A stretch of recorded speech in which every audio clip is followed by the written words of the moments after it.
Hey, Shalom. Yahweh Shem Yashai Brakatham. Yahweh Shemar Yahweh Shem Yahweh Shai. This preaching officer Bun Kara out of Isupk, South Carolina, with the Israelite School of Universal Practical Knowledge. We are not affiliated or associated with any other Israelite group. Tonight's topic, man, we're going to go into something very heavy tonight, man. We're going to show you in the Bible, man, how America is modern day Egypt, man. And we're going to pull a little history also, man. And we're going to show you the type of lifestyle that blacks, Hispanics, and Native Indians lived inside of ancient Egypt, man. Because nobody wants to bring out the truth and tell blacks, Hispanics, and Native Indians who we are. Nobody wants to notify the world that, you know what I'm saying, that we're God's chosen people, man. Right. That we were the same slaves that were in ancient Egypt as, you know what I'm saying. Nobody wants to know that. Because if that comes out to the world, that the slaves that were in ancient Egypt were blacks, Hispanics, and Native Indians, then the whole world would have to change their whole concept of the Bible. Because they make movies depicting the people of Egypt, not the people of Egypt, but the people who were the slaves in Egypt as white folks. You had Charles Hector, what was his name? Something Hector, whatever his name is. But he was the devil who played Moses in the Ten Commandments. He played Moses, and he played Moses as a white man, which is not the biblical definition of who Moses was. Moses was not a Caucasian man. Moses was an Israelite from the tribe of Levi. Right. It's like if Moses was here right now, he would be a so-called Haitian if he was here today. And the world does not want to let blacks and Spanish and Native Indians know our true history, man. Our true archaeological history, man, about who we are and where we come from. You know what I'm saying? And black, Hispanic, and Native Indian, man, you should take pride in where we come from, man.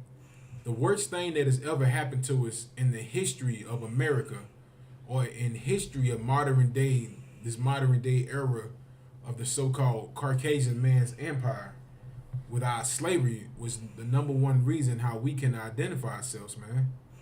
That tragic event that happened in the transatlantic slave trade, which started with the so-called Taino Indians, which are the Puerto Ricans, that is how we can identify ourselves today, man. That same dramatic and tragic event that happened to us is the main reason that we can identify ourselves, man. You know what I'm saying? So we're going to get into it, man. We're going to first start with the book of Exodus, chapter 2, verse 1 through 15.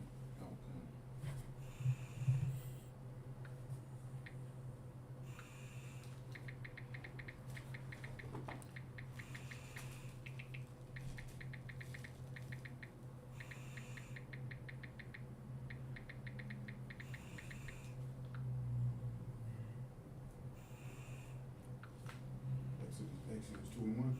Con. Exodus 2, verse 1. And there went a man of the house of Levi, and took to wife a daughter of Levi. And the woman conceived and bare a son. And when she saw him, that he was a goodly child, she hid him 3 months. And when she could not longer hide him, she took for him an ark of bulrushes, and it was slime and with pitch, and put the children therein, and she laid it in the flags by the river brink, and his sisterhood afar off. Salakia. My bad. Salakia. If we could, matter of fact, let's start at the book of Exodus, chapter 1, verse 6. Salakia. Salakia. My bad. Salakia about that. The book of Exodus, chapter 1, verse 6. We're going to start from the beginning on our first encounter with us being in the land of Egypt as a nation of people. Exodus 1, verse 6. And Joseph died, and all his brethren, and all his generation. Now, Joseph was the so-called forefather of the so-called Manassites and the Ephraimites. You know what I'm saying? He's their so-called forefather but he was the one who went inside the land of Egypt, and he became like an overseer over the land. He came like a vice lord, like a so-called vice president in the land of Egypt. And with him having that high stature of power, he was able to bring his brethren and his father into the land of Egypt during the time of the plagues, because it was a bunch of plagues that was happening around the land of Egypt and also in the land of Egypt. And Joseph had prophesied to the Pharaoh what was going to come, because the Pharaoh had a dream about a vision that he couldn't understand. And the only person that could explain to him their dream was Joseph, who was a Hebrew. And so he broke that down to Pharaoh, and Pharaoh took hold of what Joseph said and prepared for the famine. And when the famine had hit, he had gave Joseph so much power. And with this power, Joseph became a royal, he came a top figure in the land of Egypt. And with that power, he brought in his brethren. He brought us all in. But at this point in time, Joseph had died, and all his brethren. All his brethren were the forefathers of the 12 tribes of Israel. His brethren were Judah, Benjamin, Levi, Simeon, Zebulun, Ephraim, Manasseh, Gad, Reuben, Naphtali, Asher, and Issachar. All of his brothers of that generation had died. So when they died, and Joseph died, go ahead. And Joseph died, and all his brethren, and all that generation. And the children of Israel were fruitful, and increased abundantly, and multiplied, and waxed exceedingly mightily, and the land was filled with them. That's no different than what's going on now in America. The children of Israel, we have always been fruitful. So when we became fruitful, you know what I'm saying? We increased abundantly and multiplied and waxed exceedingly mightily, and the land was filled with them. You know what I'm saying? We became a big nation in the land of Egypt. Right. Just like no different than America. It's a lot of us in the land of America, man. Blacks, Hispanics, and Native Indians, when we become more oppressed, one thing that we do great is we multiply. It's like the more they afflict us with pain and suffering, the more we have sex for some strange reason. I don't understand, but that is just a thing that Israel has always done. The more affliction that we take, the more we seem to multiply. The more children we start to have. You know what I'm saying? Even though that we're poor, one thing we can do is have children. Right. And with that, everybody looks for a reason to destroy our children. No different than America now. America, even though blacks, Hispanics, and Native Indians, we are poor, we find some reason to have a ton of children. And with us having all of these children, these heathen nations look for ways to destroy our children and our babies. And how do they do that now? They do that with the abortion clinics. They kill our children in a tune of 275,000 a year. 275,000 black and Latino, 350,000 black and Latino babies die every year inside the abortion clinics. Because one thing that these oppressors know about us, even though we're poor, we know how to have children. Right. We might not know how to do anything else. We might can't read. We might can't write. But Israel can have a baby. That's one thing that we did, the water too, sister water. That's one thing Israel can do. We can have some babies. You know what I'm saying? No different than, look at back then when our people were going through slavery. You had mothers and fathers who had 13, 14, 15 kids. And this was during the time of slavery. And this was during the time of us coming out of slavery. We always have been a nation that has been fruitful. And we always increase abundantly.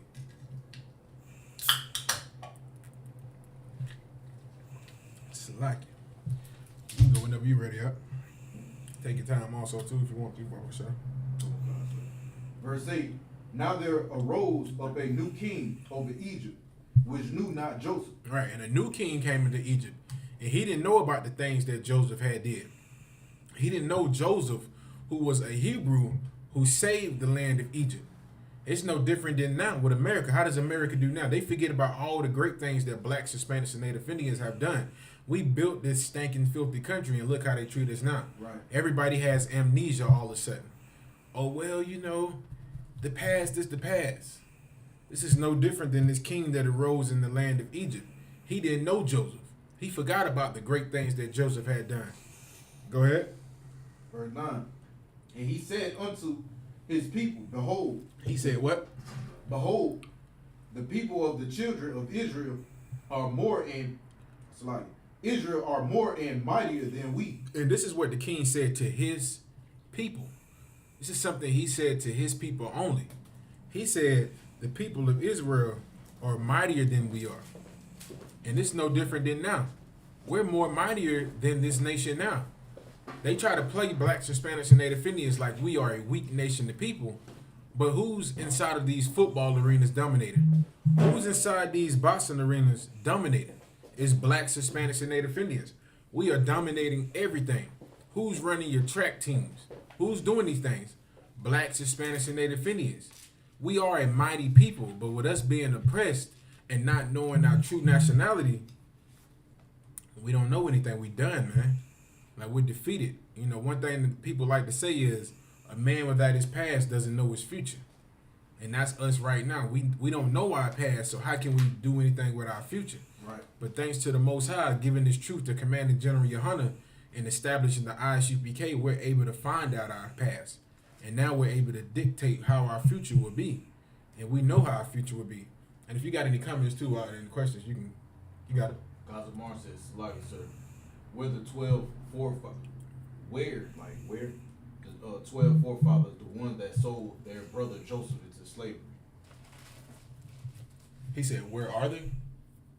WHERE.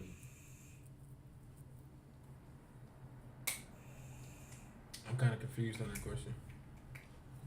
So elaborate. Yeah, elaborate it a little more to us, Akon, what you mean by that. Did he say, like, where are they now, or where were they then? So, like, sir, where the 12 forefathers, the one that sold their brother Joseph in slavery?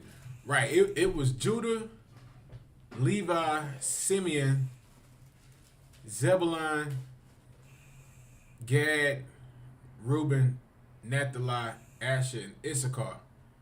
They were the ones that sold him, because during this time Benjamin wasn't born and Ephraim and Manasseh wasn't around. So it was 1, 2, 3, 4, 5, 6, 7, 8, 9. 9 of his brothers sold him into slavery. Because I think it was Judah who stopped them from killing him. They wanted to kill him. The rest of the brothers hated him so much, they wanted to kill him. Either it was Judah or Reuben who said, don't kill him. And they just decided to sell him into slavery. But yeah, his brothers did do it. You know what I'm saying? Them filthy, stinking Hanamites came up with a program called the Joseph program, because they felt like they sold their brothers into slavery. Nah, we ain't the same people. That's what they don't understand. So, like, you can go ahead out. Verse 10. Come on, let us deal wisely with them. Read that again, Barbara Shaw. Come on, let us deal wisely with them. And these Egyptians said the same thing that America says to us now. Let us deal wisely with them. And how do they deal wisely with us now? They make up all type of things and devices to keep us distracted. They make up all type of things like hip-hop music, the music videos, the money, all of these different things to keep us lost, to keep us, just not concentrating on what's the most important thing for us. These Egyptians did the same thing. They decided to make wise ways on how to deal with us, man. Right. You know what I'm saying? Little sneaky things like, let's give one person, what's that thing they got, the Jeffrey Lynch, is that Jeffrey Lynch? What is that called? Willie Lynch letter? On how they put us against each other. That's somehow somebody deals wisely with you, man. Right. They make up all type of ways and things to do to make, to deceive you and your people, put y'all against each other. You got it. And that's heavy that you say that. Just for example, like with Russia and Ukraine, you had that going on. Then they turn around, shamed us with the whole Will Smith and Chris Rock, and right. You don't even hear nothing else about nothing. Right. That's a heavy thing. I get it, brother. Hand. What you saying is heavy, and that's why and like you said, that's the reason why they kind of push that out there, because it's like these Negroes still gonna be Negroes. We got a war going on, and these Negroes still find time to beat on each other on national TV. Mm-hmm. And that's why Will Smith is a shame to black men. Right. This homosexual. Will Smith is a homosexual. Right. He's a homosexual, and his wife is a lesbian. And that's why his whole family is out of control. You look at that man's family, there's no type of order in his household. Right. Will Smith is an abused wife in his relationship. That's what he is. His wife is the husband, and he's the woman. Like that slap he did was so gay, and even when he walked off the stage, it was just like he was trying his best to be masculine. Right. But it was not masculine. It backfired. But Slack, you can go ahead out. Verse 10. Come on, let us deal wisely with them, lest they multiply. And it come to pass that when they fallen out any war, they join also unto our enemy and fight against us and and so get them up out the land. Right. So these Egyptians were afraid of us back then. They said if they were to multiply and grow exceedingly, they might join our enemies to fight against us. Right. You know what I'm saying? That's always been all of these nations' biggest fear. One thing they're afraid of, if the nation of Israel comes together and goes against, our enemies. You know what I'm saying? That's why they do so many things to keep us lost and to keep us Americanized. You know what I'm saying? They make all of these different things. They make us join their army. Who do you think the American army is predominantly filled of? Our people. And we fighting against these other heathen nations when the battles that they have don't even have anything to do with us. The war with Russia and Ukraine is going to come over here, and guess what? Blacks in the ghetto don't have anything to do with it. But guess who's predominantly inside of your military? Black and Latinos and Native Indians. Because they make all these different things. They deal wisely with us. Well, if you come join the army, we'll pay for your scholarship. We'll give you this. We'll boost your credit. And then you go join, and then you end up like that sister we was watching in class one day, crying on the TV because she was afraid that she had to go to war. Right. You end up like that sister. You know what I'm saying? You got it out. Verse 11. Therefore they did set over them taskmasters. They did what? Therefore they did set over them taskmasters to afflict them with their burdens. To do what? Afflict them with their burdens. They put taskmasters over us. Like they put little slave masters over us to afflict us with our burdens. You know what I'm saying? What is a burden? A burden is a hard job, man. And they afflicted us with these hard jobs. In modern day time, that's like slavery, man. That's slavery. You know what I'm saying? They afflicted us with this slavery, man. You know what I'm saying? If we're going to pull out a book, we're going to go ahead and read a little more. You can start from the top on 11 again. Verse 11. Therefore they did set over them taskmasters to afflict them with their burdens. And they built for Pharaoh treasure cities. What did they do for Pharaoh? Built for Pharaoh treasure cities. They built treasure cities for Pharaoh. No different than us in America. We have built treasure cities for America. New York City, Los Angeles. What are some other good cities that we built for these filthy heathens? Miami, Las Vegas, Nevada, all of these different treasure cities. We have built these places. If you go to Rome right now, if you go to Mexico City right now, you'll see all these different things that we have built.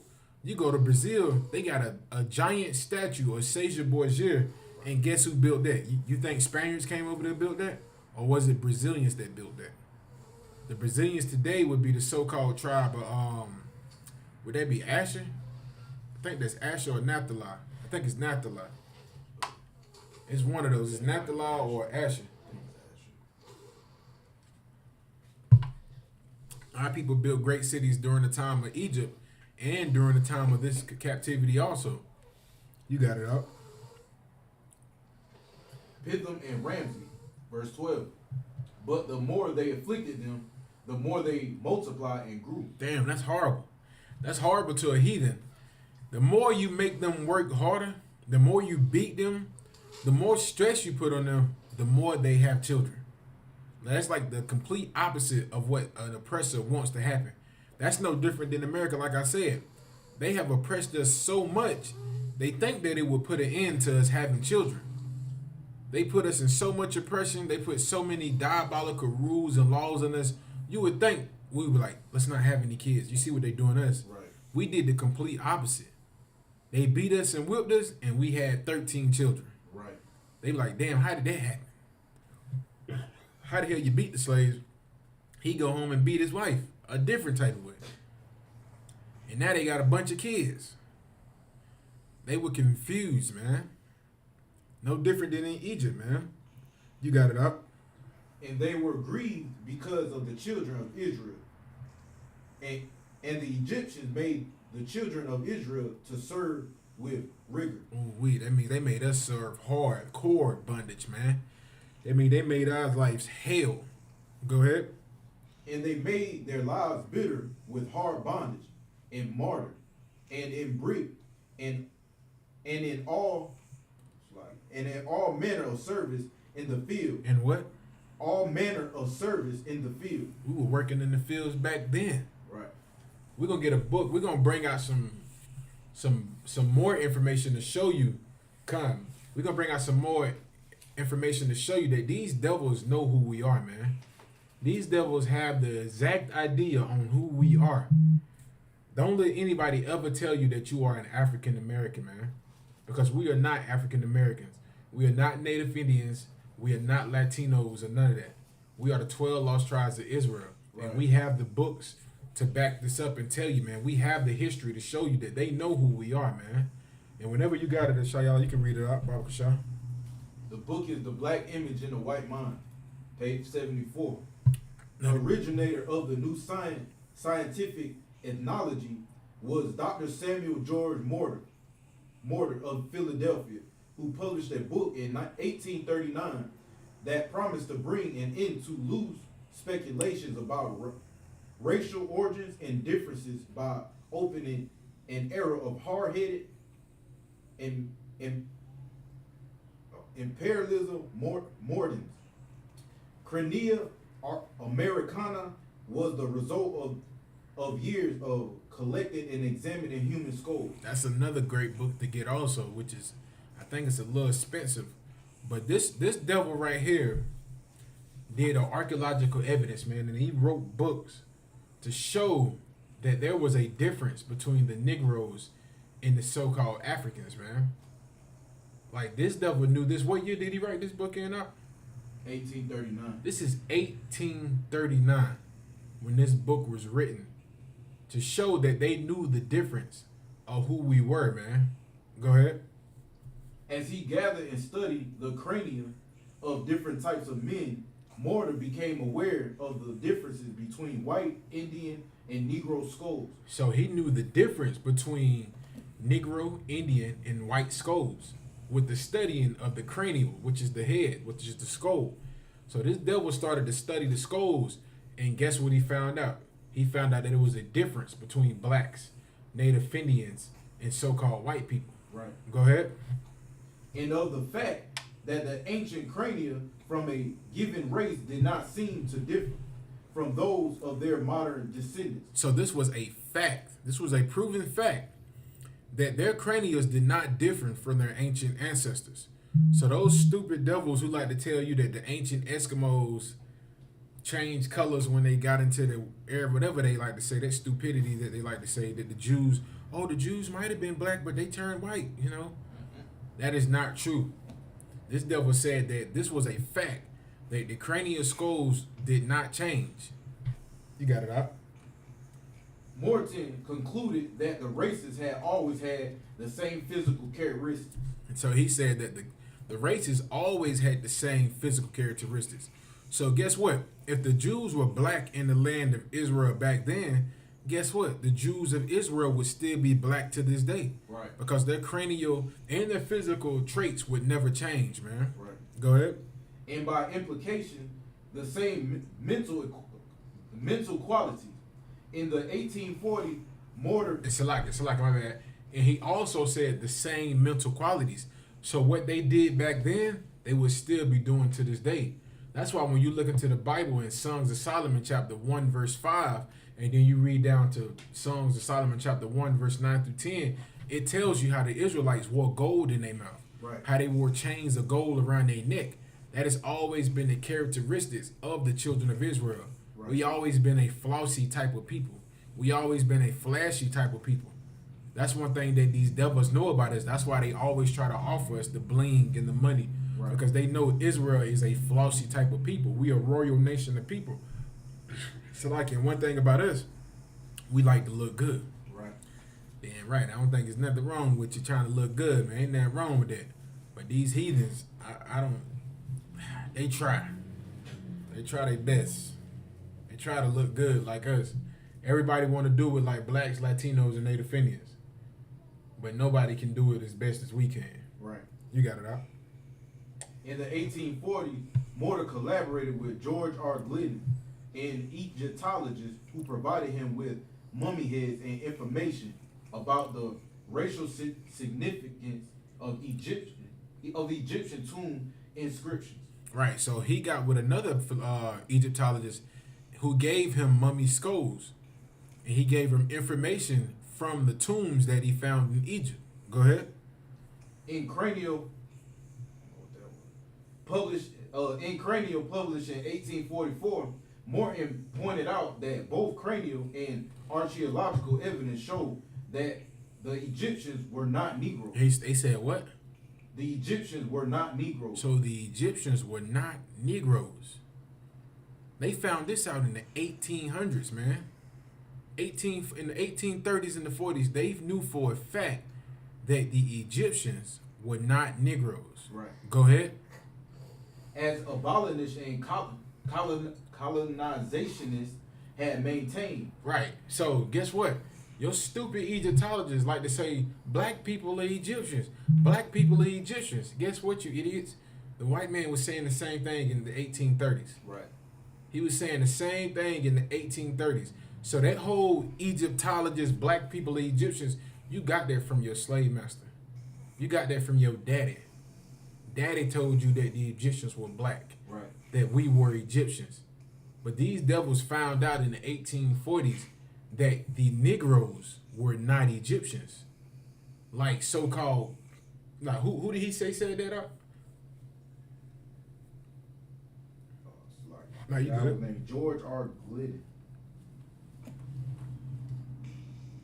He said like was it Aborigines? Not Aborigines, but he said somebody, they proclaimed that the so-called Negroes, you know, when he found out that the Negroes were not Egyptians, like so-called the people that proclaimed that. Oh God, that was his name, George R. Glidden, Con. an Egyptologist. You go ahead, keep reading. And abolitionists and colonizationists had maintained. Right, that's who it was. It was abolitionists and colonizationists had claimed. They were the ones who claimed that the so-called Egyptians were Negroes. But they found out with the study of the skulls that they found out that the Negroes were not the Egyptians like everybody had proclaimed. Go ahead. And that in fact, That in what? And that in fact, That this is a fact. This is a fact now. What he about to read out is a fact. Go ahead. blacks had been regulated to the same servile position in ancient Egypt as in modern America. So what they're saying is the blacks that are in America that were slaves were the same slaves that were in Egypt. This is what they found out in the 1800s. They found out that the same slaves that were in Egypt were the same slaves that were in ancient America, which were Negroes, Latinos, Native Indians. We were the same slaves that were in Egypt. Right. So what we're reading to you right now in the Bible about Egypt is about us. It's about our slavery in Egypt. Right. So when you read this, that's why we say, man, the Christian church isn't teaching our people the truth, man. Because this is something your children are supposed to know. This is our true history, man. Our history was that we were the slaves in Egypt. And we're going to show you how America done us the same way the Egyptians done us while we were in slavery. Right. Everything they did to us in Egypt, America has done the same thing. And you're going to see the similarities into it, man. We can go back to the Bible out, Baba Kashaf, the water for that too, out.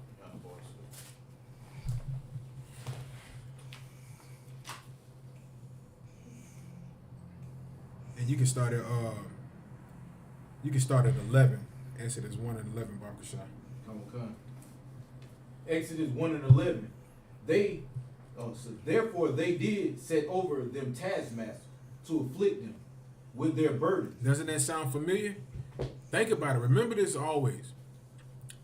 The slaves that are in Egypt at this time is us.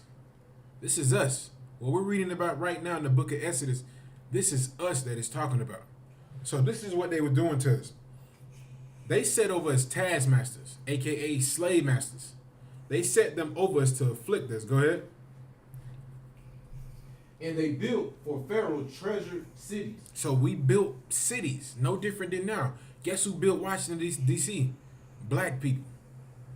Not just black, but blacks and Native Indians. Right. We built these cities, man. We built treasure cities for America. Go ahead. Pithom and Ramsey. But the more they afflicted them, the more they multiplied and grew. That's no different than now. In ancient Egypt, we were slaves and we worked hard. Right. But we had a ton of children. Right. In America, guess what? We were slaves, we got beat, we got tortured, but guess what? We still had a ton of children. Grandma and Big Mama had 13, 14, 15 kids. And everybody try to figure out, how did Big Mama make it with all those kids back in the day? Because this has always been something that the nation of Israel has always done. In hard and strenuous conditions, we always find a way to survive. No different than how we were in ancient Egypt, and no different than how we are in America. You got it out. And they were grieved because of the children of Israel. And this made the taskmaster pissed. The more children we had, the more mad they got. Ain't that how they do in America? Right. Y'all need to stop having all them kids. Look at her. Hey, you ever seen? I remember when we walked into the mall one time. We walked into a grocery store, and it was a ton of kids with us. We had maybe like 6, 7 kids, and you should have seen the look on them devils' faces, man. They just looked like they were disgusted at the fact that we had all them children with us. Like, look at them. I bet they depending on the government. Look at them. Eating all that. I bet she got food stamps. Go ahead. It's like a small thing, and that's funny too, because usually if a European woman got a bunch of kids by a black man or a Spanish man, That's horrible. That's probably worse than them looking at a black couple. right? Damn. Anything you want to say on that? Oh, loud, that was it. We ain't got no comments, though. The brother Mark said New York. New York City is most definitely a treasure city. You got it up. Verse 13. An Egyptian made the children of Israel to serve with rigor. And they made our slavery worse, man. They made us serve even harder in Egypt. Go ahead. And they made their lives bitter with hard bondage. Well, they made our lives bitter with what? Hard bondage. Ain't that what they did to us in slavery? They made our lives bitter with hard bondage. Because guess what? Slavery in America was hard bondage. Right. You know they had slavery in Brazil too, right? They had slavery in Mexico too. They had slavery in Canada with the Native Indians that were up there. Central and South America, they had slavery down there. A great movie, another good movie to go watch, man, is The Mask of Zorro. Watch The Mask of Zorro and look how they treated the Mexican brothers and sisters over there in California when they were trying to establish California. They had our people in cages back then. Had them in cages back then, working in the mines, finding gold. We weren't the only people in slavery. When we went into slavery, all 12 tribes went into slavery. All those names that you see on that list, we all went into slavery. You got it out.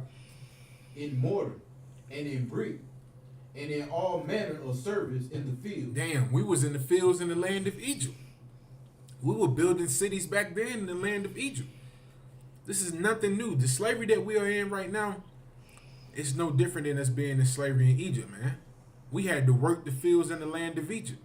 We had to work the fields in the land of America, in the land of Mexico, in the land of Brazil, in the lands of Puerto Rico. We had to work the slave fields in Haiti, in Jamaica, picking sugar cane. Go ahead. All their service wherein they made them serve, as with rigor. And the king of Egypt spake to the Hebrew midwives, of which the name of the one was Shiphrah, and the name of the other was Puah. And he said, when ye do the office of a midwife to the Hebrew women, and see them upon the stools. If it be a son, then ye shall kill him. This is modern. This was ancient abortion. This was ancient abortion in Egypt. The Pharaoh went to the women who were over the so-called, what we would like to call medical clinics or hospitals, and they told the main two ladies, if the Hebrew women come in and they have a children, and it be a son, they say ye shall kill him. Right. America's a lot different. America is a different type of beast and animal. They kill whatever comes out. They don't care if it's a boy or a girl. You got it up. But if it be a daughter, then she shall live. Right. And they said if it's a girl, let the girl live. But that's the difference. The Egyptians were hard on this too, but America is worse. Right. America, they the type of we are in a nightmare. You think Freddy Krueger is a nightmare movie? You think Michael Myers is a nightmare movie? They should make a movie called a scary movie called America. 1492. That's what they should call it. Because since we have encountered these devils, man, they have been nothing but monster to us. Right. Do you know how diabolical you got to be to rip a fetus out of a woman and sell the body parts? That is diabolical, man. Only a monster would do something like that. What's that movie called? Texas Chainsaw Massacre? Where they were taking the face off people. He was taking the face off people. They do that now. I just seen the video where they gave one guy a face replacement. What are they learning from? What are they learning from? They learned that from doing that to us. We were the test subjects inside of their medical clinics. Right. We were the ones that they did all their tests on and their examination on. Because they said, guess what? Black people can handle the pain. So let's just go ahead and perform all our surgical exercises on them as well, too. Let's see what happened when you cut his toes off. Let's see what happened when you cut his genitals off. Matter of fact, cut his face off. Take his skin off. That's what they did to us, man. You got it up. Verse 17. But the midwives feared God and did not act as the king of Egypt commanded them. Right, and these women didn't. They feared the Most High, and they didn't do what Pharaoh told them to do. Go ahead. But saved the men, children alive. And the king of Egypt called for the midwives and said unto them, why have ye done this thing, and have saved the men, children alive? He got mad. Why did you save the men, children alive? Go ahead. And the midwives said unto Pharaoh, because the Hebrew women are not as the Egyptian women. They said what? The Hebrew women are not as the Egyptian Our women are not like their women. Go ahead. For they are lively, and are delivered the midwives come in unto them. So the midwives would be trying to come in and help them deliver the baby, and guess what? The sisters already had the baby. They call the midwife, she having the baby, Midwives come down, guess what? Oh, I already had this baby. That's sisters today. Right. They tell sisters, yeah, we gonna try to dilate that baby. They come in the room, wah! Oh damn, she already had the baby? Right. Yeah, she did 2 pushes in the coffin. We got that right there. That's that youngin right there. That's mine's right there. That's no different than now. You see them devils, they be in what's that thing called? They be in labor for a week. Sisters go in and they kick the sisters right out. She already had the baby, get her out of here.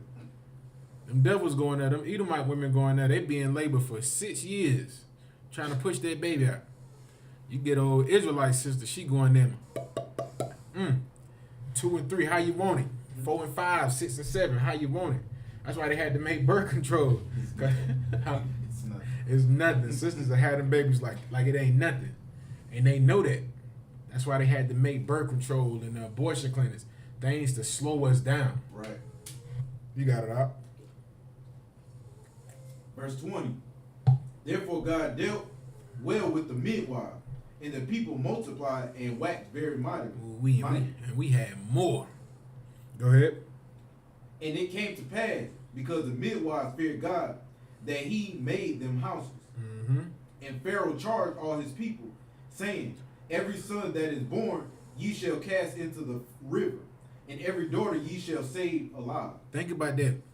Pharaoh told all of his people that if you were to see a Hebrew baby, take the baby and throw him in the river.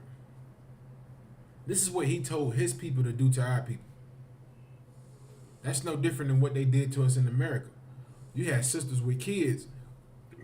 These devils would take our kids and do horrible things to them. These devils would do horrible things to our children. Sister got a baby, they checking to see if it's a boy or not. They find out it's a boy, they take your baby and go throw it in a river. That's what the ancient Egyptians did to Negroes, Latinos, and Native Indians, man. Salaki, we're gonna go ahead and go to the 12:15.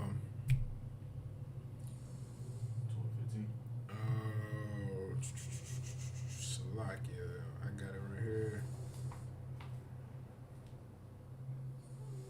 Yeah, we're gonna go to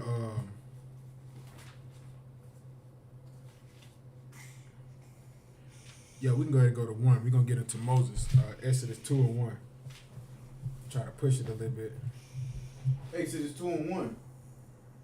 And there went a man of the house of Levi, and took to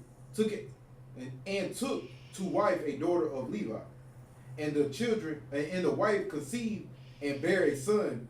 And when she saw him that he was a goodly child, she hid him 3 months. She hid him for 3 months because guess what the Egyptians were doing? They were taking our sons and throwing them into the river.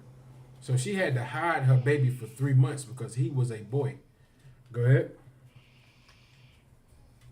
And when she could no longer hide him, she took for him an ark of bulrushes, and dubbed Now you had it right, dubbed it with. it with slime and with pitch, and put the children therein. And she set it in the flags by the river's brink. Verse 4. Right, and you know in that stupid movie, The Prince of Egypt, they make you believe she just threw the damn baby in the water in the thing and it just somehow floated all the water, alligators missed it. She didn't do it. She just set the baby right there on the edge of the river's bank. Go ahead. Verse 4. And his sister stood afar off to wit what would be done to him. Right, and his sister stood far off to see what was going to happen to the baby. Okay, go ahead. I got you. I'm going to keep reading right quick. This is verse 4. And it says, and his sister stood afar off to wit what would be done to him. Verse 5. And the daughter of Pharaoh came down to wash herself at the river, and her maidens walked along by the river's side. And when she saw the ark among the flags, she sent her maid to fetch it. So this is Pharaoh's daughter. When Pharaoh's daughter seen the flag that was on the river, she sent her maid servants to get it and see what it was. All right, verse 6. And when she had opened it, she saw the child, and behold, the baby wept. And she had compassion on him and said, this is one of the Hebrews' children. So when she seen the baby cried. And this woman did something that is very rare amongst the heathen. She had compassion for this baby. And she had compassion on this baby, and she knew that this baby was a Hebrew. That's what Moses was to her. She was a Hebrew. All right, verse 7. Then said his sister to Pharaoh's daughter, shall I go and call thee a nurse of the Hebrew women, that she may nurse the child for thee? And Pharaoh's daughter said to her, go. And the maid went and called the child's mother. All right. So Moses' sister came to Pharaoh's daughter and told her, do you want me to go get a maid for this child? Meaning somebody that would nurse this child and take care of this child. And Pharaoh's daughter said, yeah. And Moses' little sister went and got her mother, which was Moses' mother. So she went and got her. That was very smart thinking upon Moses' mother also. So when Moses' sister went back and got her mother to be the maid for Pharaoh's daughter for the baby, you know what I'm saying? I'm going to keep reading. It says, Pharaoh's daughter said to her, go. And the maid went and called the child's mother. And Pharaoh's daughter said unto her, take this child away and nurse it for me, and I will give thee thy wages. And the woman took the child and nursed it. So this is crazy, man. So Moses' mother got paid to raise her own child. That's what they don't break it down to you like that. Moses' mother got paid by Pharaoh's daughter to raise her own child. That's heavy.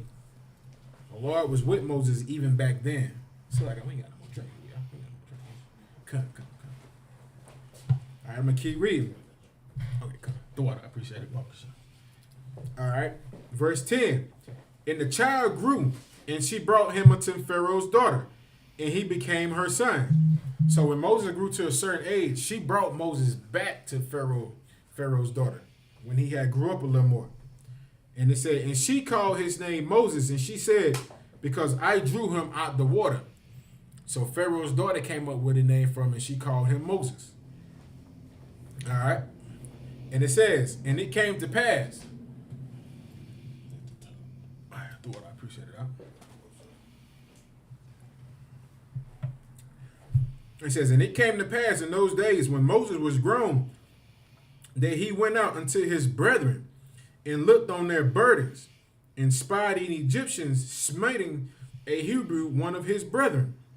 So when Moses got older, he went into the land of Egypt. He went to go see the burdens that were upon his brethren. He went to go see how hard his brother were working inside those slave fields, man, inside those so-called plantations, and all of the hard things that his people had to go through.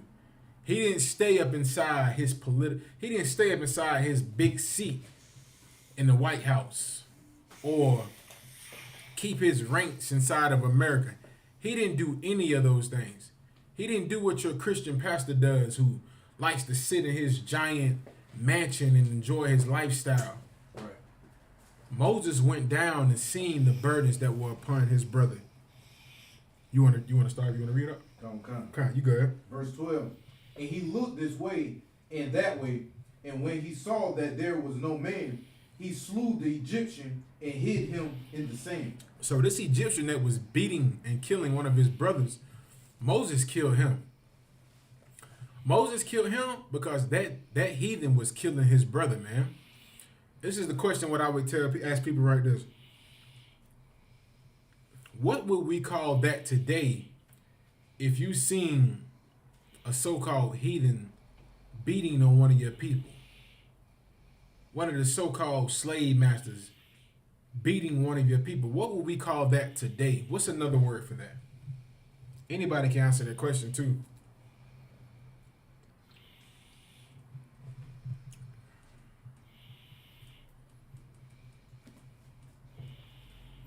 What would we call that today if you seen a so-called oppressor beating one of your people, man? You got it up. Brother Mark said police brutality. That's exactly what that would be. That would be police brutality. Moses did something that was different. We're not telling brothers and sisters to do this, but Moses seen one of these heathens beating his brother, killing one of his brothers. Rather than record it on his cell phone, like a lot of people like to do today, Right. Moses intervened and killed this heathen, man. We're not telling anybody to go do that, but this is what Moses did. Moses killed that heathen and buried him in the sand. Go ahead. Verse 13. And when he went out the second day, behold, 2 men of the Hebrews strode together. And what do you call that when 2 men of the same nation are fighting amongst each other? What do you call that? What do you call that when you have 2 brothers from the same nation fighting on each other? Beef. That's true too. That's what it is. But what's the correct terminology for it? What do? Oh, Come. black on black crime. That's what they like to call it. Black on black crime. Moses came out and seen his brother, and he seen police brutality, and he seen black on brown crimes, man. So like he seen black on black crimes. He seen brown on brown crimes, man. That's what Moses seen. And that's no different than what's going on with us today. Because we were the ancient slaves that were in Egypt, man. That was us in Egypt going through the same thing then, just like what we're going through now. Right. Go ahead, out. You got it? And he said to them that did the wrong, wherefore smiteth thou thy fellow. So he asking that man, why you fighting this dude, man? Why you fighting him? Go ahead. 14. And he said, who made thee a prince and a judge over us? And so they check Moses, just like how any brother do. Nigga, who made you a prince? Who made you a prince over us to judge us? Right. You gonna judge us? Go ahead. Intendest thou to kill me as thou killest the Egyptians? That's Negroes for you. We found out everything so quick. The second day, everybody already know. Oh, what you gonna do? You gonna kill me like you did that Egyptian? That's what you gonna do to me, Moses? You gonna kill me like you did that Egyptian? Imagine how Moses felt when he found that out. He was like, oh, whoa, wait a minute. How you find that out? So guess what? One thing about black folks, word of mouth likes to travel. It travels quick amongst us. Gossip is very phenomenal in the black and brown community. Right. Go ahead up. And Moses feared and said, surely this thing is known. Yeah, he knew. He said, if these niggas know, everybody know. Moses was scared. He said, damn, if they know, oh, everybody know. Go ahead, you got up. That's the same thing, black and brown. Like in the hood, That's you do it. one thing, it's gonna go all the way around and come back to you, and there ain't no denying. It ain't no denying. Ain't no denying. That's us, man. This is us back then. It's always been us. Like they find out something, their whole hood know. But you heard about little school football? I heard he got in a shootout last night. Right. For real? Next thing you know, the whole hood know. But we heard about you, boy. Heard you killed that Egyptian, put him in the sand. Right. Oh, I don't know what y'all talking about. Nah, boy. Moses is a killer. Moses got a body. You got it up. We was on 14. yeah, 14. You started 15. All right, hold on. Verse 15. Now when Pharaoh heard this thing, he sought to slay Moses. But Moses fled from the face of Pharaoh and dwelt in the land of Midian. And he sat down by a well. Right. So Pharaoh found out about this, and guess what Pharaoh wanted to do? Pharaoh wanted to kill Moses also, man. All right, so now we're going to go to the book of Exodus chapter 3.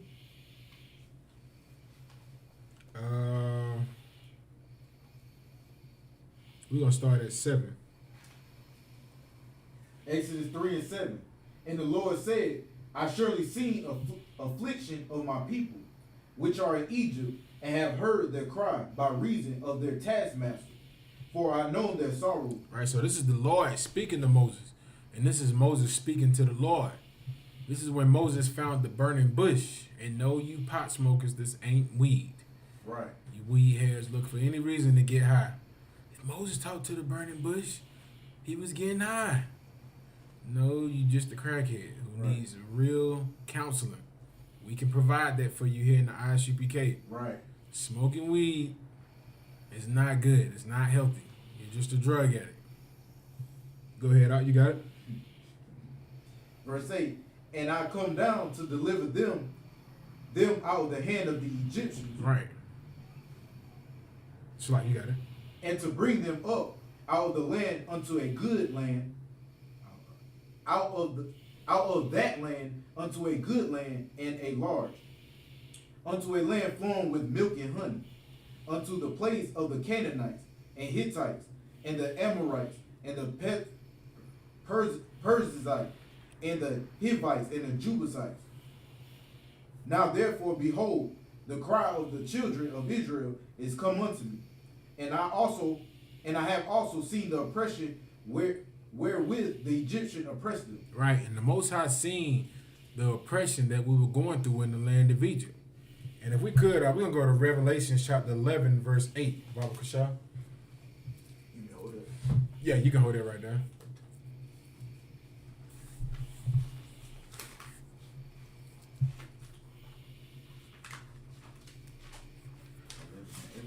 Come on.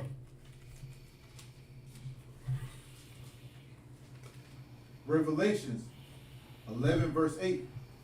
And their dead bodies shall lie in the streets of the great city, which spiritually is called Sodom and Egypt, where also our Lord has crucified. Right. This is a future prophecy, man. This prophecy is talking about us being in the land of America right now.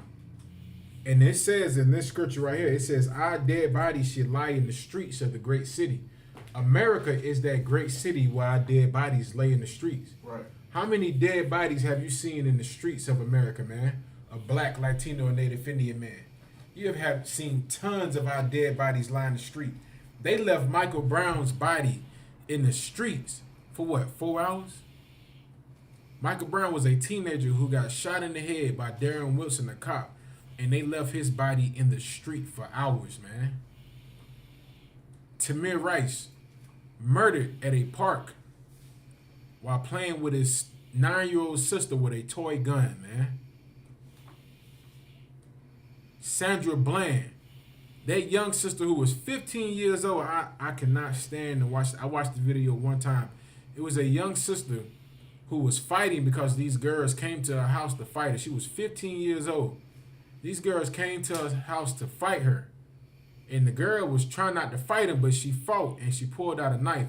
The cop came up and shot her 6 times in front of her mother and her father. Murdered her and left her body in the streets, man. And the only thing her father could say was, you murdered my baby. Listen, man, our dead bodies lie in the streets of the great city, man. Right. That great city which is called Sodom in Egypt. Does anybody know what Sodom was famous for? Any comments? Any broken wrists?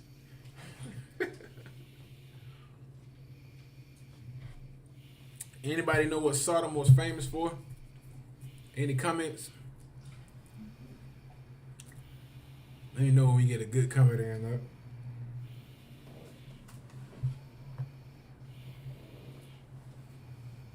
Since you know what Sodom was famous for? You never heard of the story Sodom and Gomorrah? You never heard of Sodom and Gomorrah? We got to get into that next week. That'll be our story next week, Sodom and Gomorrah. Yikes. You got it? The brother Marcus and sister Bria Yara Sister Yila? said homosexuality. That's what Sodom was famous for. Sodom was a famous city that was full of homosexuals. Imagine Atlanta on super duper Cooper Rooper steroids. That was Sodom and Gomorrah. You got it. Everybody in there in the WNBA. Everybody got bent wrists inside of the Sodom and Gomorrah. Like, they were so phenomenal for homosexuals. They wanted to have sex with the angels. God damn. I mean, America bad. They having sex with animals. But these bastards wanted to have sex with the angels. Right. They told Lot, they said, bring them out so we can know them. They told Lot, they said, bring them men out so we can have sex with them. And they said it was young and old. We talking about kids and adults. Go ahead up. Brother Mark said America is Sodom. homosexual That's capital. it. That's it. That's why the Bible says this is spiritual Sodom and spiritual Egypt. Right. Because what was Egypt famous for? Says you know what Egypt was famous for? Because we're reading on it.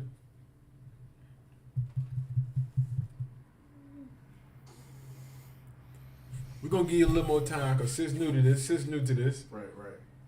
What was Egypt famous for?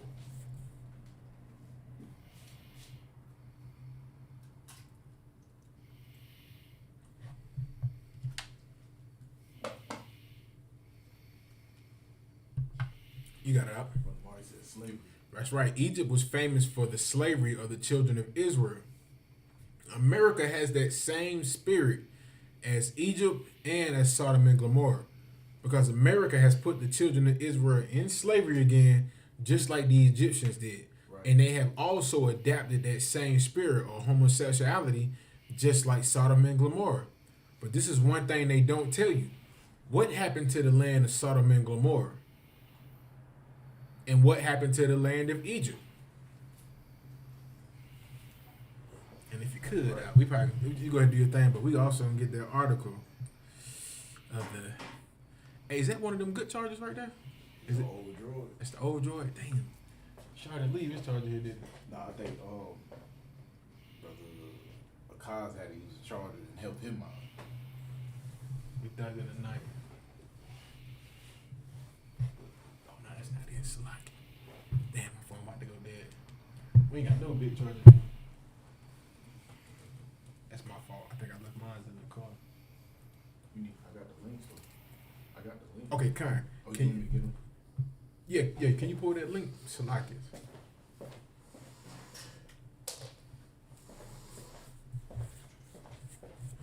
Kind of want to get there with you on that. Damn. It's a wrap for my phone. You got it up. I'm trying to think which one to go into.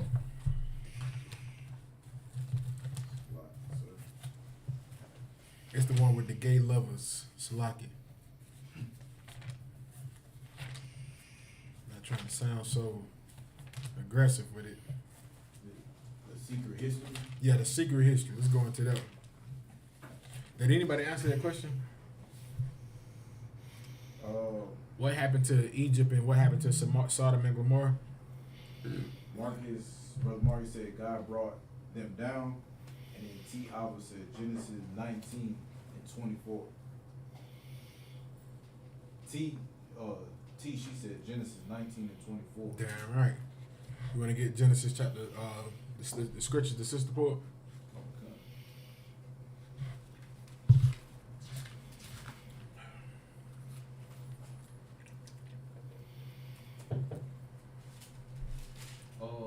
Genesis 19 and 24.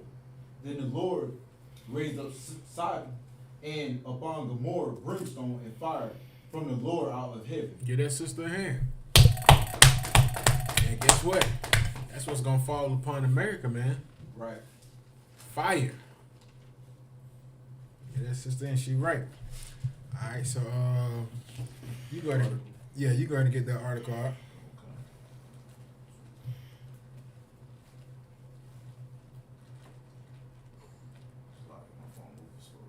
Nah, you too hard, bro.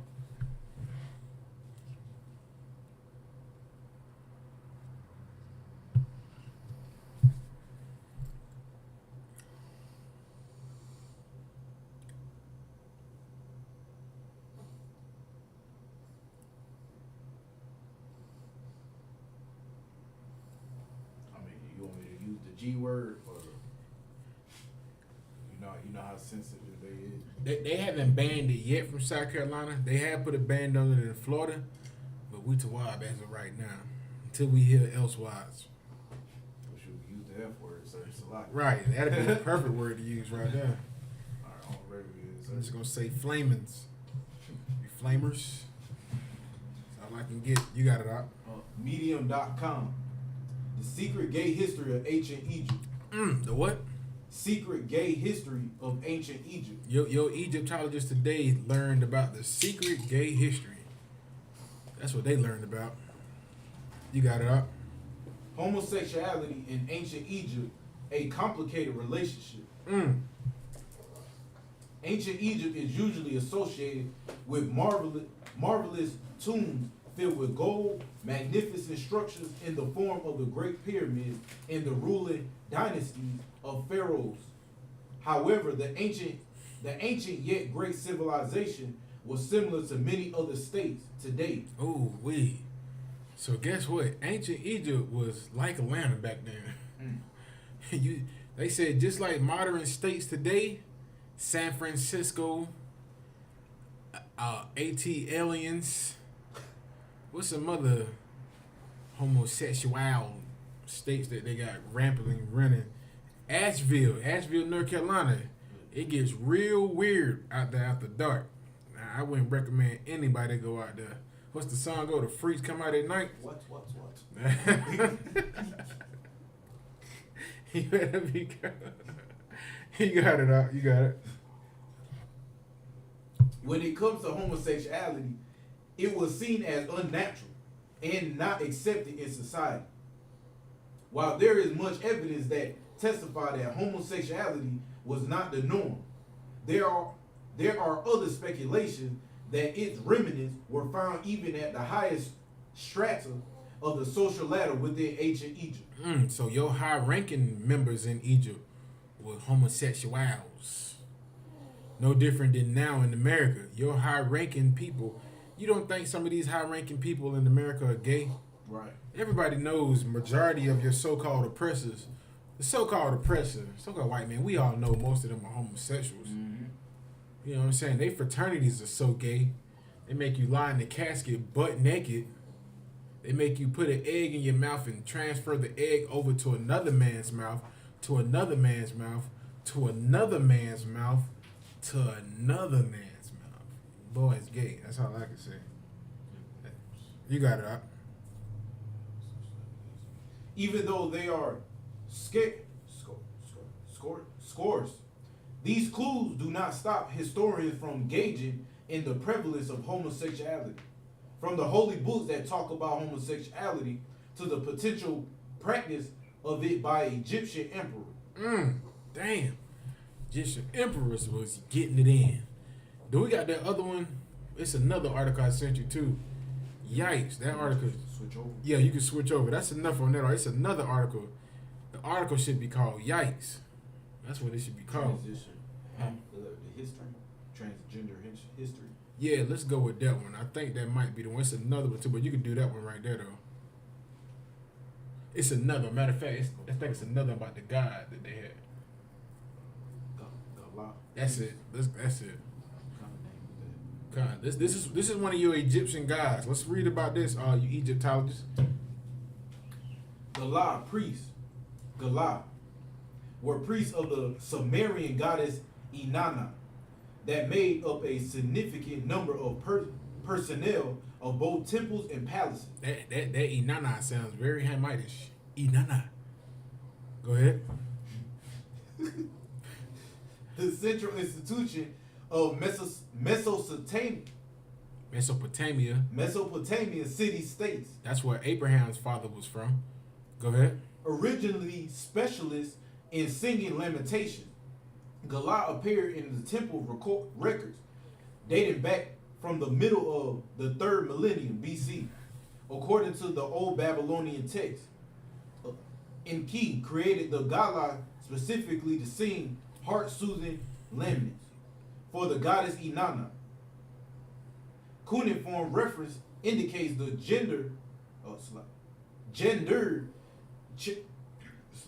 character of the role. Lamentations and wailing may have originally been female professions, so that the men who entered the role adapted its form.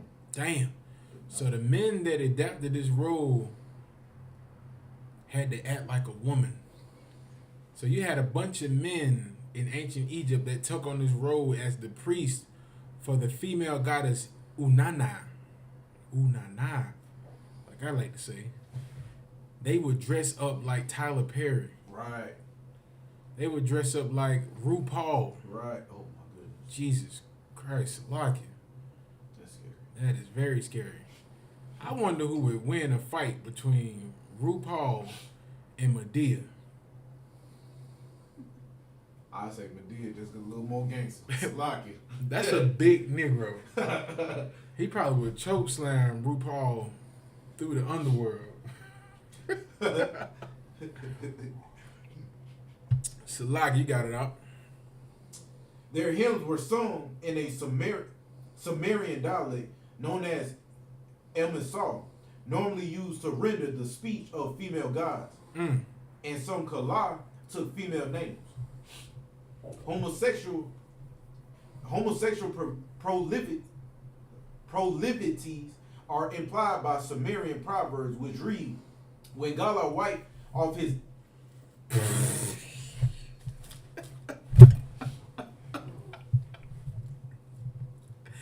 Listen, Salakia, it is so disgusting what these Egyptians would do to worship the gods. They said after Gala would wipe off his... We not making this up, man. I'm sorry, Salaki. We are not making this up. You Egyptologists got some explaining to do.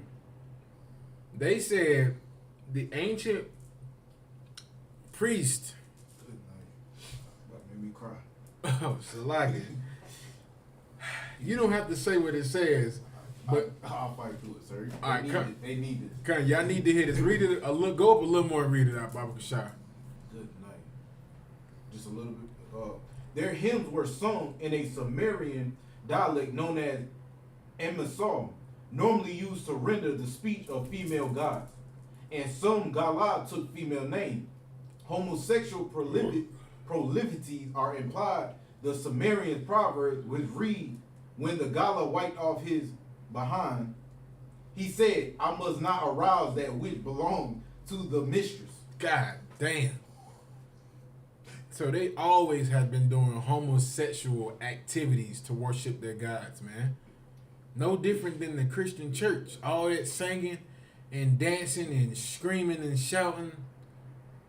What the hell is that? What is that? You Egyptologists got some explaining to do. Right. Your priest would wipe off their anuses and say they not trying to arouse their female goddess. What the hell is your female goddess getting aroused? Your female goddess is getting aroused? Whoa, what are y'all worshiping? What are y'all worshiping over there in Egypt? Thank the Most High for the UPK. Right. Yikes. We're going to go back to the scriptures. We're going to get off enough of that. I just wanted to show you that if you're worshiping Egyptologists, you are worshiping homosexuality. You got it up. Definitely deleting that out of my memory. Yeah, that is. That was too much. When I read it, I couldn't even. I said, good night. The man said after he wipes off his tail, he's trying not to get his goddess aroused. So what? Listen, why is your goddess getting aroused? So I'm like, oh, okay. You go back to Revelations or We're going to go to the book of Exodus chapter.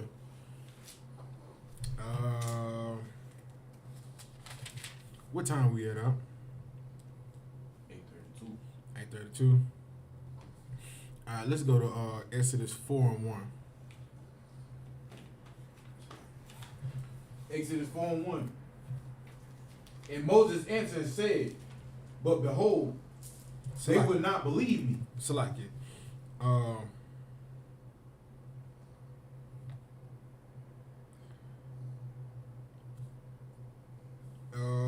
Matter of fact, let's go to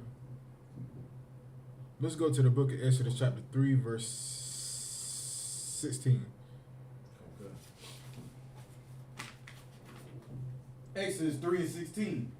Go and gather the elders of Israel together and say unto them, the Lord God, your father, the God of Abraham, of Isaac, and of Jacob, appeared unto me, saying, I have surely visited you and seen that which is done to you in Egypt. Right. So the Most High has always gathered men of the Lord to gather the people of Israel, to gather our elders together, man, to gather the wise people of the nation of Israel together and tell them what he's seeing happening to us. That's what Commander General Yohana is doing. He's gathering the nation of Israel and he's notifying the people about what type of things that are happening to us. You got it up. Verse 17.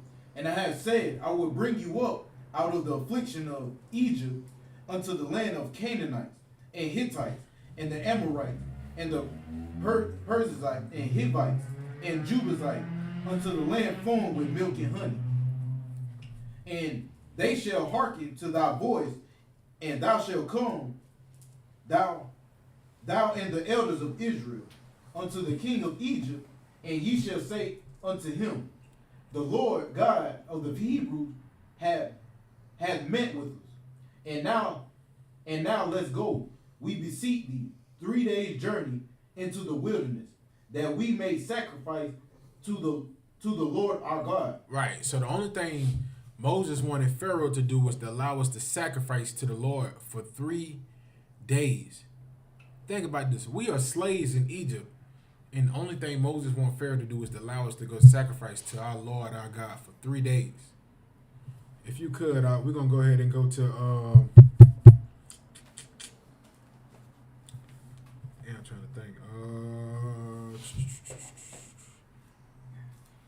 let's go to 8. Verse 8, sir. Moses chapter 4, verse 8. Exodus 4 and 8. And it shall come to pass, if they will not believe thee, neither hearken to the voice of first sign, that they will believe the voice of the later sign. Right. So this is the Lord telling Moses to go to the land of Egypt and show them the power of the Lord. And one of the first things Moses was going to do, he was going to throw the staff, which is a staff like what we have right here with us. He was going to throw the staff on the ground and it was going to turn to a snake. And he said, if the people don't believe this first sign, they were going to believe the later signs, the signs that were later that he was going to do. You know what I'm saying? And this is a staff. This is what Moses had. Moses had something similar to this. This isn't the staff that Moses had, but this is what Moses had during the time of Egypt. He had a staff just like this. And when Moses threw it on the ground, it became a snake.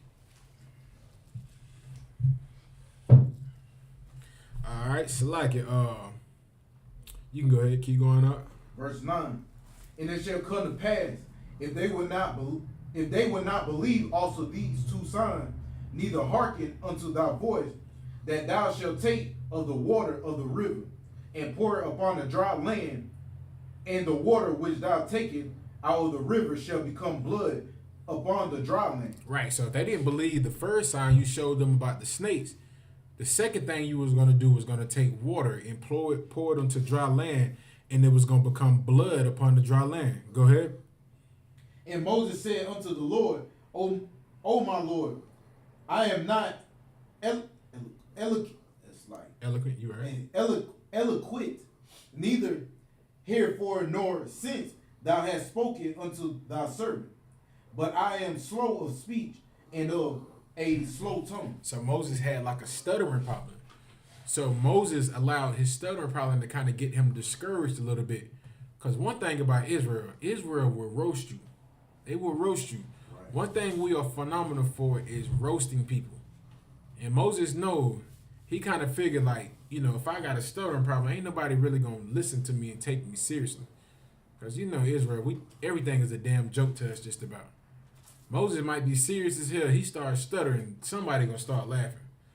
Somebody going to bust out laughing. And next thing you know, everybody going to start laughing. And Moses like, I'm trying to be serious. Go ahead. Verse 11. And the Lord said unto him, who hath made man's mouth? What did the Lord say to him? Who has made man's mouth? The Lord checked Moses. Who has made man's mouth? Go ahead. Or who maketh the dumb? Who makes the man dumb? That's the Lord. You see somebody with a disorder, like you see somebody with a medical condition, the Lord has allowed that to happen.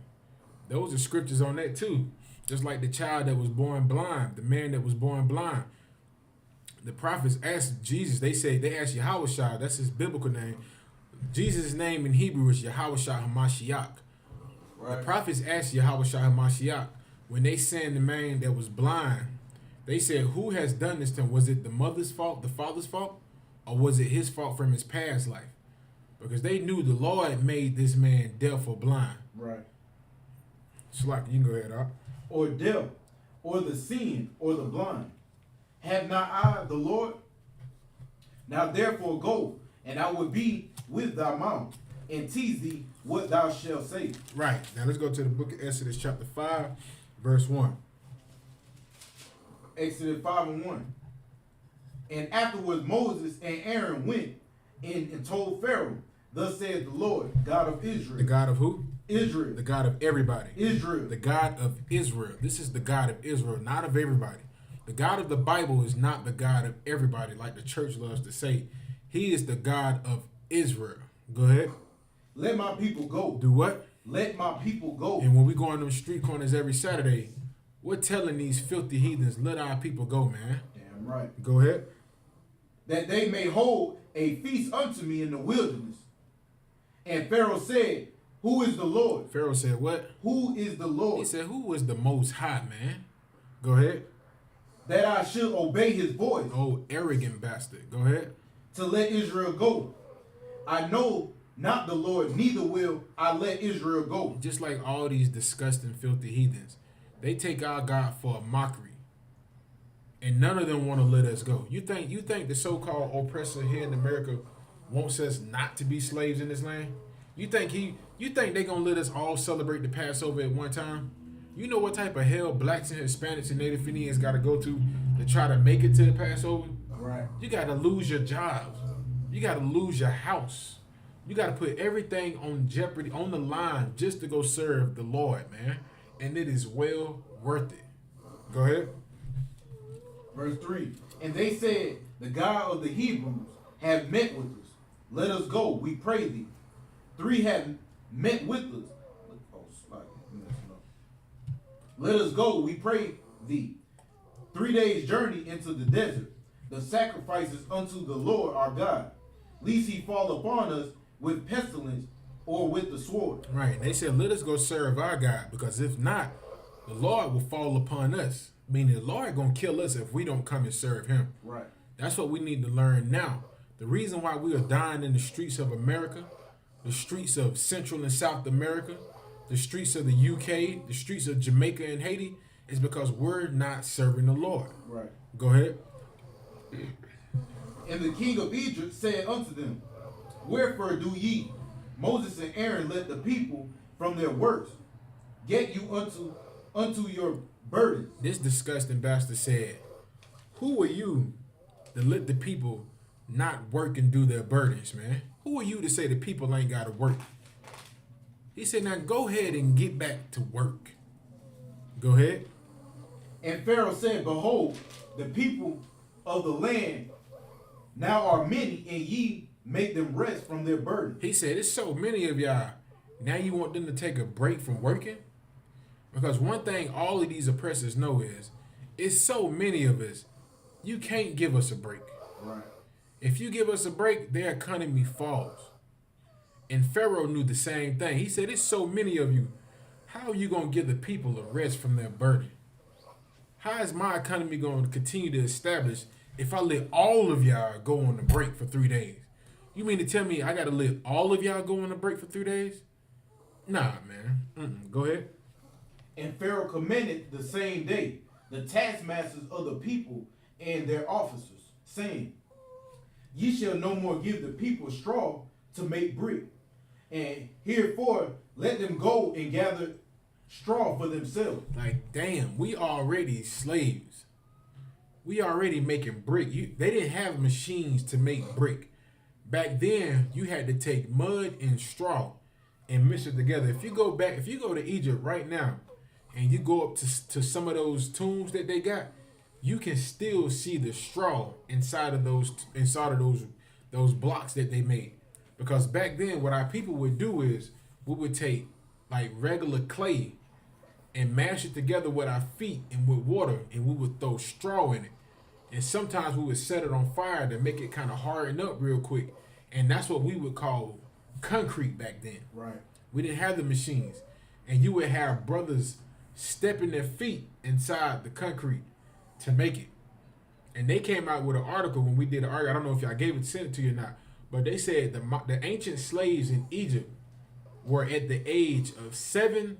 The lifespan of a slave in ancient Egypt was between the age of 7 to 25. No different than how it was. You got it out. Oh, somebody, brother Kazak Shapar, he said they want us to stay slave to keep/make their America great again. Damn right, give Kazak Shapar here. Damn right. Only way America can be great is if you got black Latinos and Native Indians in slavery. Right. This is what America understands. If we leave this country, what does America have? Who plays in their basketball arenas if no blacks want to come in there and play? Can you imagine the NBA without black people? It's gonna be it's gonna be a box of saltine crackers. Saltine crackers are not good unless you got soup or sardines or something. So like you got it out With low sodium. Yeah. Oh, you ain't even getting the salt.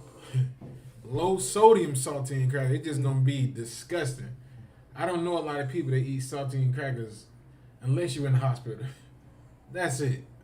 That's the only time you get that is when you in an emergency. You need something to eat. Eat these saltines. You got it up. And the tale of the bricks which did make their herefore, ye shall lay upon them. Ye shall not diminish aught thereof, for they be idle. Therefore they cry, saying, let us go and sacrifice to our God. Let their more work be laid upon the men, that they may labor therein, and let them not regard vain words. Damn, so since Moses asked, can we go serve our God for 3 days, they made us work harder. They made us work harder. Go ahead. And the taskmasters of the people went out in their offices, and they spake to the people, saying, thus said Pharaoh, I would not give you straw. Damn, so they taskmasters went to the people and said, you know what? We ain't giving y'all straw no more. Go ahead. Ye, get the straw where ye can find it. Damn, we already building up his treasure cities.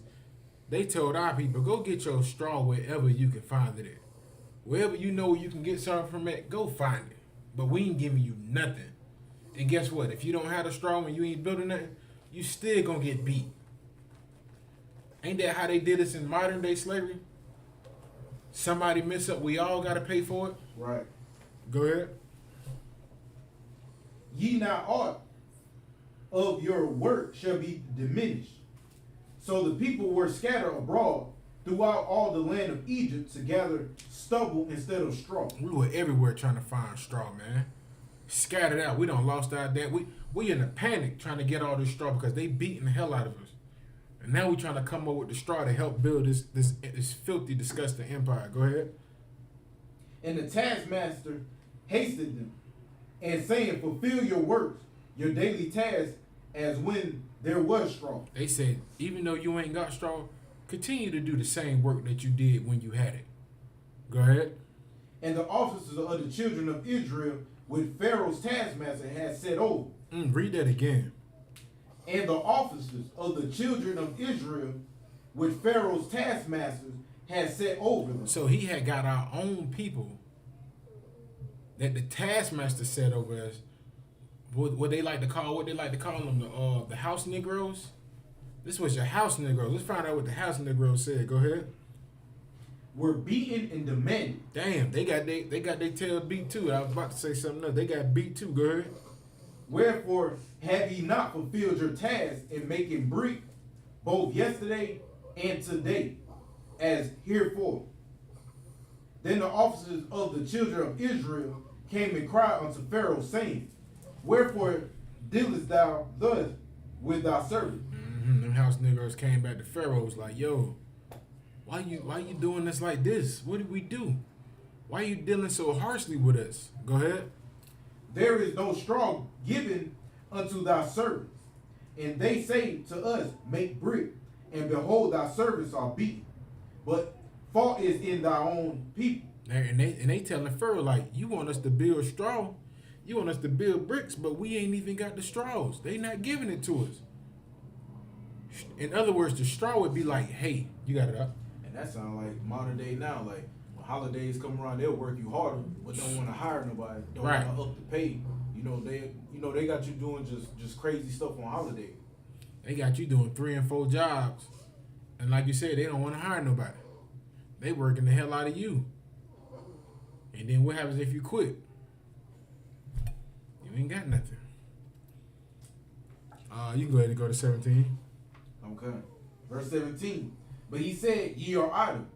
Ye are idle. Therefore ye say, let us go and do sacrifices to the Lord. And when this word idle means, he's saying that you lazy. You lazy. Just like how America say, oh, black people lazy. They don't want to do no work. Even though we built this filthy, stinking Right. country. Go ahead. Go therefore now and work, for there shall no straw be given you. Yet shall ye deliver the tale of bricks. Damn, we still got to make bricks even though we ain't got the straw. Go ahead. And the officers of the children of Israel did see that they were in evil case, after it was said, ye shall not diminish aught from your bricks of your daily task. And they met Moses and Aaron, who stood in the way, as ye forth forth from Pharaoh. Right, and they met with Moses. When he was coming out of Pharaoh, guess who was right there? All the uppity Negroes looking at Moses. And what did they say to Moses? Go ahead.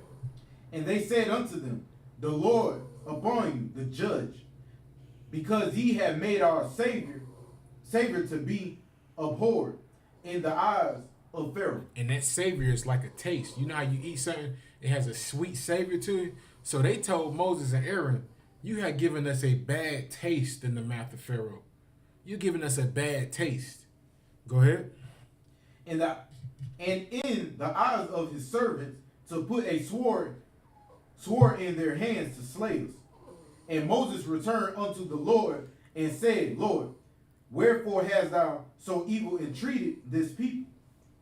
Why is it that thou hast sent me? Right, so Moses was beginning to panic because he was like, Lord, listen, this is an evil thing that's happening to our people.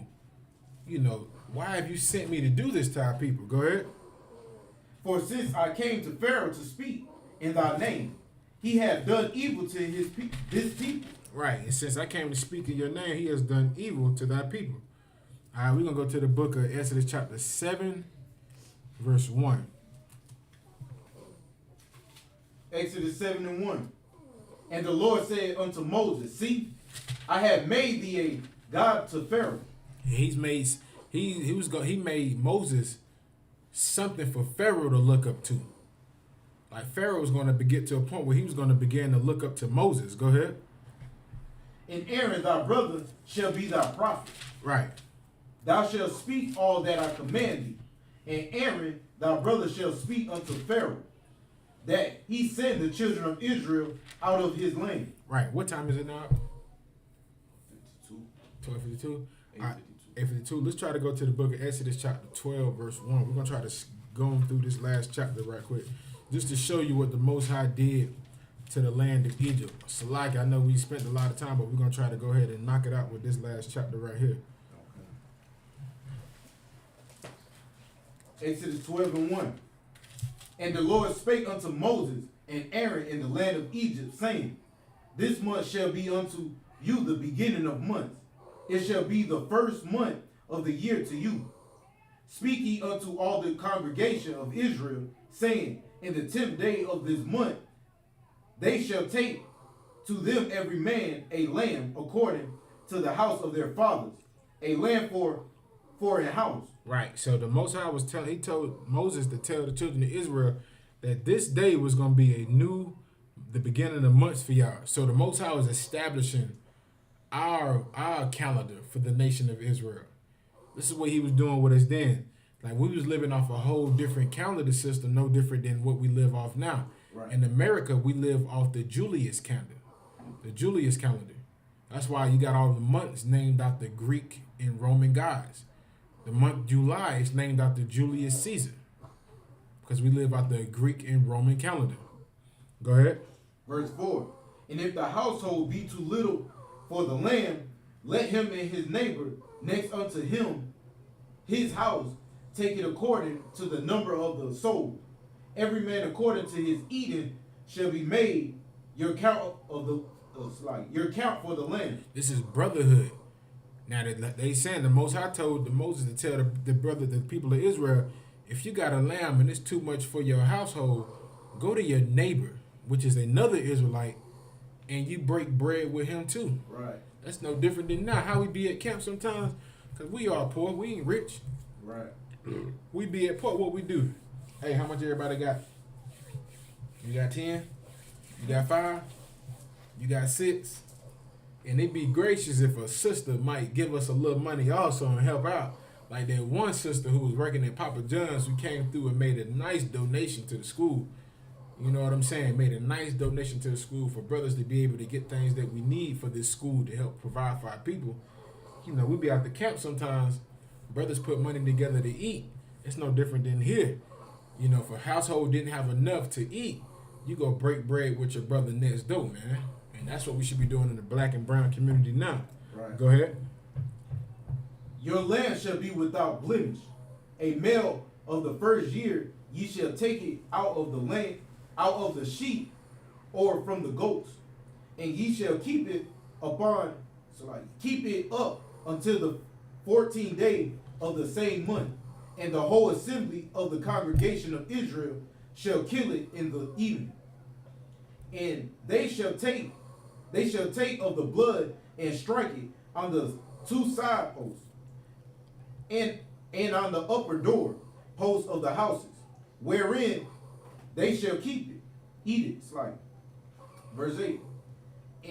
And they shall keep the flesh in the right night, that night. It's like, you read that again now? Verse 8. Cut.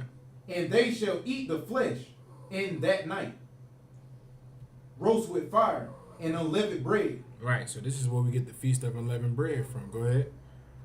And with bitter herbs they shall eat it.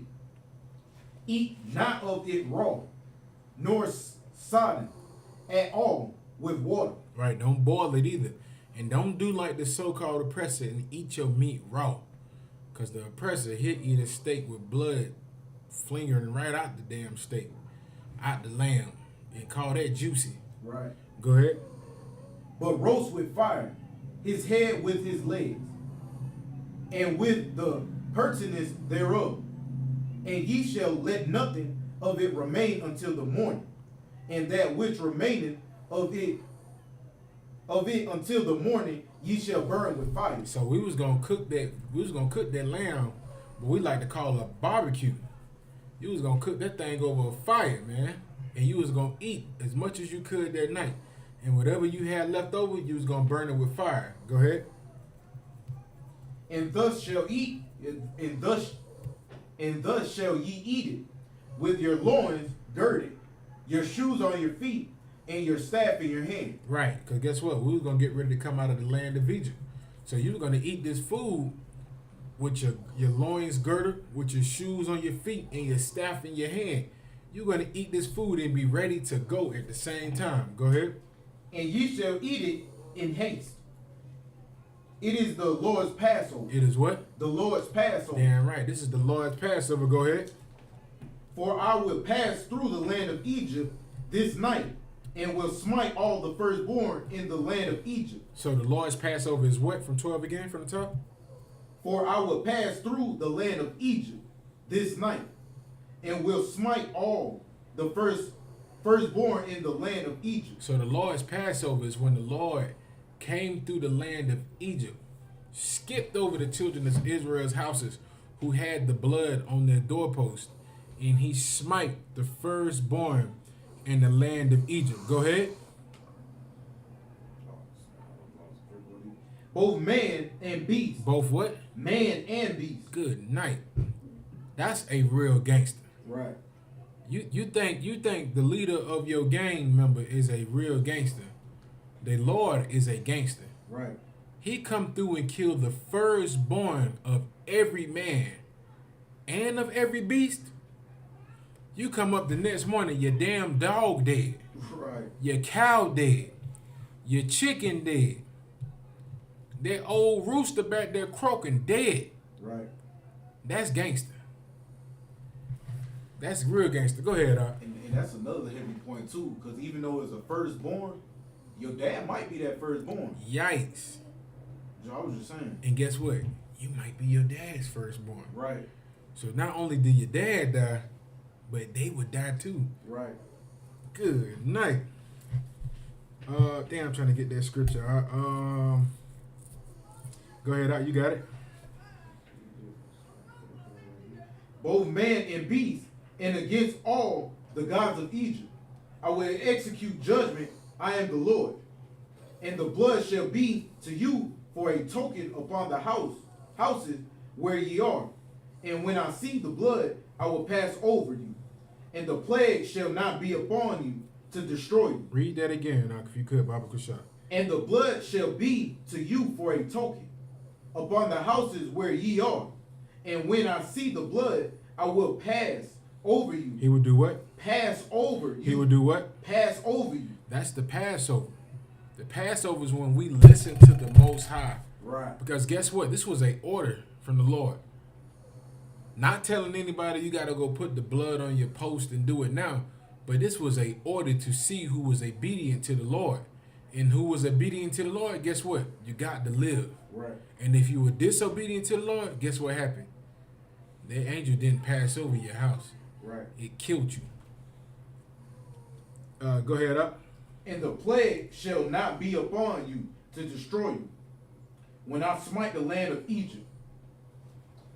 And this day shall be upon you for a memorial, and ye shall keep it a feast to the Lord throughout your generations. Ye shall keep it a feast by the ordinance forever. 7 days shall ye eat unleavened bread, even the first day ye shall put away leaven out of your houses. For whereover eateth leavened bread from the first day until the 7th day, that soul shall be cut off from Israel.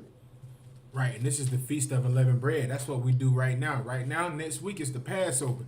And after the Passover, we had a Feast of Unleavened Bread where we take any item, any food, any toothpaste, any cereal that has leaven, and we take it out of our house for 7 days. If you could, I'll go through 23, chapter 20, verse 23, Baba Kashar. Come. Verse 23. For the Lord will pass through to smite the Egyptians, and when he seeth the blood upon the lintel and on the sides posted, the Lord will pass over the door. He will do what? Pass over the door, and will not suffer the destroyer to come in unto your houses to smite you. That angel was the destroyer. Like, man, listen, man, the Lord is nothing to be played with, man. Right. If you could, I'll go to 29. I want to get this on through right here. Okay. Verse 29. And it come to pass that at midnight the Lord... At what time? Midnight. We at the middle of the night. Go ahead. The Lord smote all the firstborn in the land of Egypt. He killed who did this? The Lord. Who? The Lord. Jesus. Oh, the Lord is all love. What did the Lord do? Smote all the firstborn in the land of Egypt. God isn't all love, like your disgusting Christian pastors like to say. Right. They love to tell you God is all love. Like God is up there right now with his hands balled together. I love everybody. With a bag of pissy dust and rainbow particles, and he just flickering it out on the world. That is not the God of the Bible. The Bible says the Lord is a man of war. Right. And one thing about a man of war, he's always about battle. He's always about a good fight. That's the Lord. That's why the UPK is raising warriors. Right. Our sons, we're raising warriors. The motto of the ISUPK is no cowards, man. Right. Go ahead, you can finish this off. What time we at up? 9:03. We're going to finish this off. This is going to be it. Go ahead and read that if you could, Baba Kashar. From the firstborn of Pharaoh. Can you do 29 from the top again, Baba Kashar? Salaki. Verse 29. And it come to pass that at midnight the Lord smote all the firstborn in the land of Egypt, from the firstborn of Pharaoh that sat on his throne unto the firstborn of the captive that was in the dungeon, and all the firstborn of cattle. Damn. The Most High killed the firstborn of the Pharaoh, the firstborn of the captive that was in the dungeon, the firstborn of the cattle. Go ahead.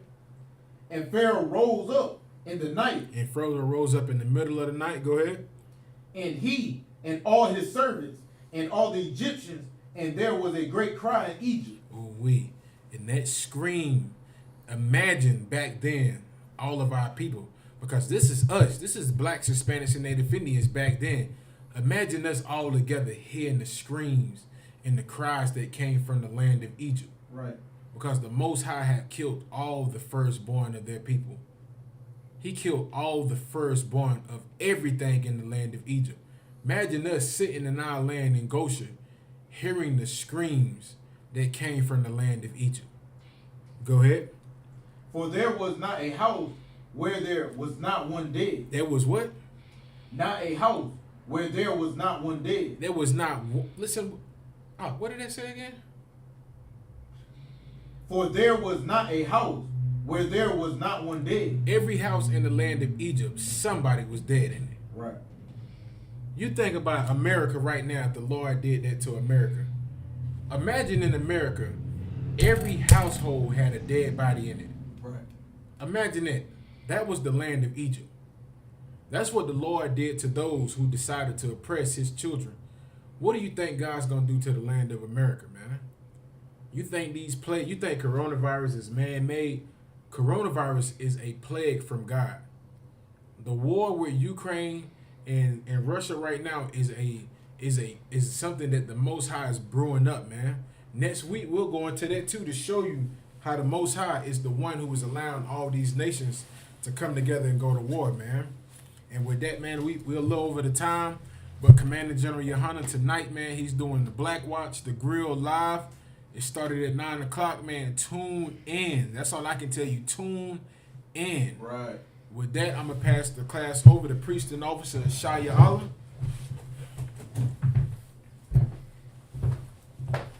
Y'all get that wonderful priest and officer a hand.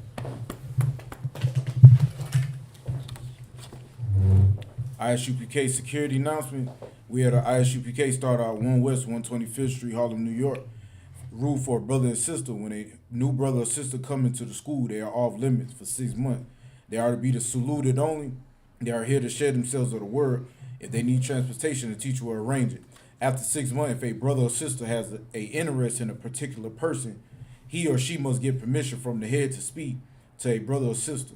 There's another 6 months in which the brother and sister will court each other. After this 6 month period, the brother and sister will get permission from the head to marry. Tithes, which is a commandment. Numbers 18 and 21. Malachi 3, 8 through 10. Means tenth in Hebrew, Maisha. 10% of every penny of increase the Lord gives you. Give to the treasury department or teacher. Priest fund. Free will offering for priests, not mandatory. Whatsoever amount you would like.